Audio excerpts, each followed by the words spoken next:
Yo, what's up mga kaibigan? Nalina tayo magkwentuhan. Nung isang araw ay napag-usapan natin ang sinabi ng agent mismo na LeBron James si Rich Paul na hindi pa sapat ang lineup na meron ngayon ang Lakers dahil hindi nito kaya makipagsabayan sa mga team na mabibilis, mahaba, athletic at matindi ang outside shooting.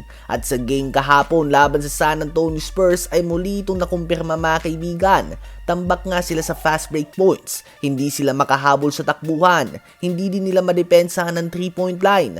Kaya naman kahit na napakaganda ng kanilang opensa, ang kanilang depensa nga ang pumapalya at tinatalo din sila sa effort.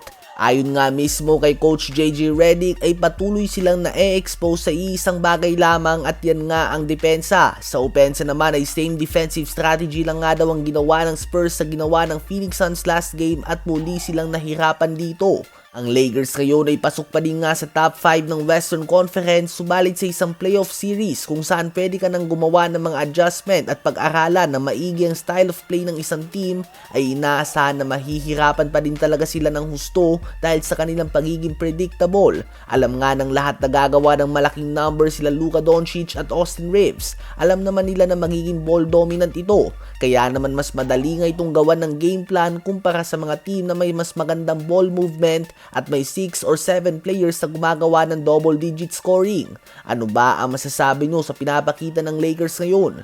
Habang muling pinakita ni Nikola Jokic na napakadali lamang ng sport na basketball sa kanya, tinambakan ng Denver Nuggets ang Sacramento Kings sa score na 136-105. Ang 3-time league MVP ay gumawa ng 36 points, 12 rebounds, and 8 assists on 14 of 16 shooting sa field. That is 87.5% shooting nga mga kaibigan at ginawa niya din ito sa loob lamang ng 3 quarter in 29 minutes of playing time.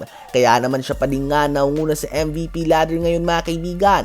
21 points din si Peyton Watson, 16 points si Cam Johnson, 15 points, 6 rebounds si Jonas Valanciunas, 11 points, 9 assists si Jamal Murray, at 11 points, 5 rebounds din si Tim Hardaway Jr.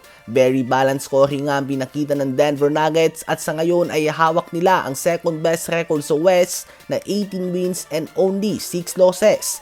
Habang Kings naman ay tabla sila ng Los Angeles Clippers sa second worst record sa West na 6 wins and 19 losses matapos na matalo din ito kanina laban sa Houston Rockets. Habang ang Portland Trail Blazers naman ang patunay na bilog ang bola dahil sila nga ang tumalo sa OKC Thunder. Ang nag-iisang talo ng OKC Thunder ay nanggaling nga sa kanila at ngayon ay tinalo sila ng worst team sa West na New Orleans Pelicans sa score na 143-120. 24.6 rebounds si Trey Murphy on 71% shooting sa field. 23.7 rebounds si McGowens. 22 points si Jordan Poole. 19.7 rebounds si Jeremiah Fears. 15.7 assists si Derrick Queen at 15 points and 8 rebounds naman si Saddiq Bey. Ano ba masasabi nyo tungkol dito?